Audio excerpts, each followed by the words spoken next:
I am very excited to share with you the divine sacred counterparts of Egypt and Avalon, aka Glastonbury. So these two places are very, very significant, and that's why I call them sacred counterparts. Because one is the one in the Gospel of Marie, one is divine feminine, one is divine masculine, one is water, and one is fire. Okay, now I have been pilgrimaging for some years now, and we all know that Marie's been to Egypt a multitude of times. Now, it was only of recent years that I actually found myself back at Avalon. Quite interesting, because I was actually born in England, in that area. And I left there 24 years ago and kind of saw it in the rearview mirror, didn't think I was going to go back there until recent times. I got called back there. And then all of a sudden, this connection with Avalon like literally burst out of me. I got such profound messages when I was on the land that I needed to bring the Egypt energy to the lands of Avalon. And I was like, how so? And that's where my journey began. So I spent those years of just going back to the land and just kind of understanding in my own being, taking the download, the information, the knowledge, putting it into experience, and then embodying it. And then, of course, when that happens, it becomes wisdom, and only then can you share it with others. So that's kind of what I've been doing. Up until discovering or rediscovering Avalon once again, I didn't realize that my transformative fires here were imbalanced because of the absence of the water. My transformative fires of like masculine and get things done was imbalanced, from the stillness and the flow of the divine feminine. So that is why these two portals are so very, very powerful, and they do very much weave together. And embodying these places in your energy and in your experience is going to bring a wholesome union, restorative embodiment, balance within you, which you've been seeking for and you didn't even know it, right? So I'm going to get into it right now, because Tablets of Light Tour is a powerful Stargate portal, right? And I would deem Avalon very much about a underworld experience, because it's diving deep. It's going into the womb, into the earth. So here we have these two powerful places, as above, so below, right? Now, the reason I put these two pictures here is through my own seeking and finding, I very much tapped into the halls of Amenti, which was always under the Great Pyramid for me, and obviously the Sphinx, and these two are very close together. But then if you sidestep and you look at the Chalice Well, which is essentially just in front, location-wise, just in front, like it's the next road down, as it were. You go down the hill, and then there's the well, and then you'll see a picture of the tour behind it. It's that classic famous picture. Well, it's exactly the same. We have the Sphinx, and we have the Great Pyramid, and we have the tour, and we have the Chalice Well. They both are accesses to the underworld, but they are also halls of Amenti. Halls of Amenti is the places of learning to work with the ascended masters, and they are also access to the other side. You know what I mean? It's where souls go when they pass on. So these two places energetically are exactly the same, right? So this is a very, very important factor of the balancing, and the balancing in energies, right? So now the Tablets of Light Tour is now beautifully and divinely woven with Avalon, okay? Tablets of Light Avalon. So now if one would like to feel it in their being, to actually get the full propulsion, expansion, massive ascension into the next level, doing these two, or accessing these two portals and going on the Tablets of Light Tour and the Tablets of Light Avalon back to back, will be not just life-changing, like it will blow your socks off in a very, very powerful way. Because this is exactly what I did. I would go to Egypt, and then I go straight to Avalon. And I did that for a couple of years, feeling in my body what that felt like. And I was walking the path of Yeshua, because Yeshua did very, very powerful initiations, fire and brimstone, intense, not just in Egypt, but other countries as well. And he would go to Avalon, okay, and he would go and rest there. And he'd be rejuvenated by the sacred waters. It was a time for stillness and healing and being held. And that is this powerful energy of the mother, the divine feminine. So let's get into it, the lists and the comparisons between Avalon and Egypt. So I'm going to start with Avalon, because she's the earth, right? So the earth, we're talking underworld, okay, going into the womb, into the dark mysteries of the divine feminine. The divine feminine, you will never really know the answers. That's where control needs to be relinquished, right? But because we've now realized that it's not really the issue with the masculine that we've always had. It's about not trusting the divine feminine. Now, that may have played out in your life to do with females in your life, sisters, mothers, girlfriends, wives, whatever it might be. even the relationship with yourself, okay? But like it's all about trust. So if we trust the divine feminine, that means that we are happy to lead with blind faith. Because we didn't trust the feminine, that means that we're like, right, well, we'll step away from that and let's just hold on to the divine masculine and control everything. So is the issue really in the divine masculine, or is it the fact that there is an absence of trust to do with the divine feminine? Let me tell you, it's the latter. And that's what I realized when I went to Egypt and Avalon. I thought my power and my energy was right up there until I went to Avalon, accessed my divine feminine self, did the healing, did the work, and Avalon actually exploded my gifts and skill sets and power that I have with Egypt. So, and well, of course that makes sense because the divine feminine is that power, right? It's a no-brainer. So we have earth. We have the water, which is all about the water because it's a watery isle. It's all about the sacred feminine, the white spring, the red spring, the divine masculine and feminine waters. You know, it's about the chalice well. It's about an infinite flow of water that is a self-generating well. It just, nobody knows how, but it just keeps regenerating itself, right? And it's the most beautiful water you'll ever taste, right? Very, very healing.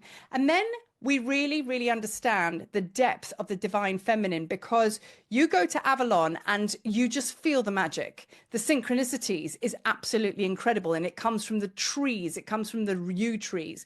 It comes from the oak tree magic. And just by walking around those lands and sitting in the orchard, which sits at the base of the Tor, you know, you don't have to do anything. That's the whole thing about Avalon. It's different to Egypt. Okay. Egypt, you know, is about action and fire and all of the things, you know. But when you get to Avalon, you cannot apply what you know about Egypt and how you go about your business in Avalon because you'll just get smacked for it. Do you know what I mean? So there is an energy of healing just by sitting under the oak tree next to the Chalice Well, or just by sitting at nighttime up on the Tor. So with the Tablets of Light Avalon, we go and we're going to do ceremony up there because my Tablets of Light gathering in Avalon is over Lion's Gate. So it's a very, very powerful time, which usually, like, you know, I would find myself in Egypt, but very, very much guided to actually bring the energies of Egypt to the Tor, to the Chalice Well over that time of 2025. So it's really, really about understanding that it's about the stillness, not doing anything, and you'll be absolutely heartblown as to how much healing and how much creation happens when you're just held in the chalice, in the Holy Grail, in the womb of Avalon. And that's what I can say about that place. It is a mystery. You will not be, if you can describe Avalon, then you haven't quite got it because you'll never describe Avalon. There's so many layers. It's a labyrinth. Of course, a labyrinth leads you up to the Tor, but also as well, there's a labyrinth underneath the Great Pyramid, which and the Great Sphinx, which is also like the halls of Amenti and everything like that. It's like you'll never really know, but you just keep on going, and there's always an evolution at play here, and that is the trusting of the divine feminine, that she will lead you through the labyrinth, and you know there's nothing that you have to do, it's just everything that you need to trust. So now let's move across to Tablets of Light Tour in Egypt. Okay, so let's talk about Egypt. Fire, because let's face it, it's flipping hot in Egypt, whereas England, I know because I'm born there, weather's not so on point, little bit wet, little bit cold. Anyway, Egypt comes with the aridness, the heat, the solar. I mean, in a way, here are the divine opposites and comparisons. You know, you could say that, like, you know, Tablets of Light Avalon is very, very much divinely downloaded as a portal through the moon magic, right? Whereas Egypt is all about the solar energy. So moon is very much lunar internal, and solar is out there, creation, fire, Sekhmet, right? All of the things. So this is where it turns into the fire, into like activation and initiation. You're coming with like fire and brimstone, deeply connected to stars. I get a very, very powerful presence of the stars. Of course you do with Avalon as well, but it's different. But there's like Stargate portals everywhere, especially above the Sphinx, because the Sphinx is an earth altar and it is deeply connected to the portals, which takes you to the stars, right? So it's full immersion into the divine masculine. So whichever way you choose to come in through the Tablets of Light journey for your propulsion into potential, as it were, if you came through the Tablets of Light, that would be blasting the blocks out. You know what I mean? It's all about purpose. It's all about burning away, you know, through initiation and action, all of the stuff that sits in the way, the debris, do you know what I mean? And you get jolted into a remembrance, you know what I mean? And it's a very powerful land like that. Yes, it holds powerful goddess energy, but it's different to Avalon. So I would definitely say that this would fall under my divine masculine fire, action, you know, get it done kind of thing. And then you come over to Avalon. And Avalon is obviously, you know, the soothing of the waters. You've done all the hard, hot work, and now you come over to the water just to soothe. And ultimately, the anomaly, which gets your mind going a little bit, you would have thought with brute force and action and like, let's go, let's go, let's go energy, that's where things get done. No, it doesn't. It's the ignition of codes here. And here is the allowance of allowing something to breathe and be born. And this is effortless. This takes a little bit of effort, right? But the two together are opposing forces, and we need them both. So solar, moon, right? All the balances, right? So let's just talk a little bit about the comparisons. I've already spoken about there are two very powerful portals underneath these places, halls of Amenti, right? That's, I believe, Mount Shasta and other places have halls of Amenti entrance as well. Halls of Amenti are the places of learning for the ascended masters. So you have 3 levels to those halls of Amenti. Number 1 is the physical. Number 2 is the metaphysical. And number 3 is mastery. So those are the layers that you go through to master the human experience. So let's talk about masters now. So here, definitely House of Thoth, 100% Thoth, the god of magic. In fact, he's the god of the moon as well. God of magic, teaching, learning, alchemy, right? Mastery. Now we flip over to Avalon. Who would we find up here? We would find Merlin and his dragons. Guess what? He's also a wizard, an ascended master, and a teacher of the mysteries of alchemy, of all of those magical things. So in my world, Gospel of Marie, Thoth and Merlin would be exactly the same, right? So then, we can't not talk about her. We can't not talk about her. Sekhmet. Sekhmet versus Ceridwen. Okay, so Sekhmet is a dark mother, as we know. She is the goddess of destruction. She's an alchemist. She, through her transformative fire, she alchemizes, she transforms, she turns one thing into another thing, meaning base metal into gold or whatever it might be. But she is there. She's going to take you through your paces so you can understand what it is to kind of die and get reborn again. That's what fire does. Fire destroys, but it also ignites. Now let's flash over to Avalon, Ceridwen, the triple goddess, the maiden, the mother, and the crone. She's also an alchemist, and she works with Awen. So over here we have Heka, which is magic and medicine and Egyptian vibes. And over here we have Awen, which is actually the magic and the cauldron energy of Ceridwen. And that is all about inspiration, knowledge, wisdom, transformation. Same, right? And Ceridwen also works with fire underneath her cauldron to bring the alchemical process in her cauldron, you know, on point, so we can make things, we can create things, and it's all about inspiration and creativity, as are Sekhmet's fires of ignition of your creation codes, right? Keeping up with me here. So there is no end of comparison and reflections of these two powerful places and what they can bring. So even though they are opposing forces, one is water, one is fire, you know, in a way they are still reflecting the same as a result of that, meaning Ceridwen and Sekhmet, meaning Merlin and Thoth, you know. So there's a lot of comparisons with these beings, with the places and all of the things. And at the end of the day, everything is one. So let me just like round off on this video now. So as we know, the alchemical formula, and I'm all about alchemy because that's what I am, an alchemical teacher. So we have intention plus action equals creation. So intention would be deemed as the divine feminine, okay? That's where the ideas and the creation codes come from. You vision it, you feel it, it's ether, it's codes, and then you need to take actions. Of course, action would very much be something to do with the divine masculine, right? So when the two come together, kaboom, one is very much like that and one is anchored and rigid. But when the two come together, there is a divine balance and order that comes in.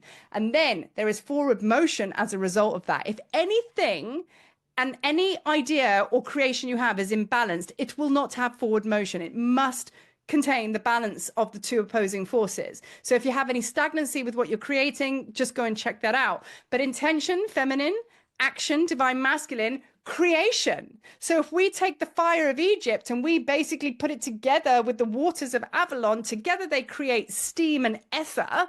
That's alchemy. And in that it just transforms. So this is where we find, when it comes into that creation phase, our creation then turns into balance, our balance turns into union, and you're in this harmonious energy and frequency as a created being in a physical body. And that's where you understand the mysteries. You have a powerful and healthy understanding of the divine masculine, the fire, and how to work with this on an alchemical level, as you do with the divine feminine and the waters and all of the things. So what I'm sharing with you now is two very, very powerful portals, and when run together, exponentially powerful. It may be that you come to the Tablets of Light one year and you come and join me with Avalon another year, which is all very much, they're in flow every single year and divine timing, right? So now, just to ping it on your radar, Tablets of Light, 5th to the 15th of August over Lionsgate. There's only 10 places, and I think we've probably got about 5 spaces left, but we are thundering forward with that because it's a very small retreat house at the Chalice Well Gardens. We get to hang out in the garden when they've closed the doors. I mean, it's a very, very powerful and magical, and yeah, and it's going to be a very sort of like intimate retreat, where that is now opposed to the fastness and the intention and the fire and the absolute ignition into the temple magic and the pyramid magic of Egypt. And this one we are popping off on the May the 9th to the 19th 2025 Tablets of Light tour in Egypt is underway. So we have May and we have August. So, I mean, we're ready to go now. 2025 is the year of union because we're feeling it now. That's why we are going for this beautiful time of December, bringing it together, bringing in all our soul parts. It's all starting to make sense now, isn't it? Which is why Marie could only birth this and share this with you like now, because I've had to go through my own inner process. So with that being said, thank you so much for watching and receiving the Gospel of Marie when it comes to Egypt and Avalon. And I will see you in either portal or both. I don't know. That your soul knows. Thank you for watching. Peace.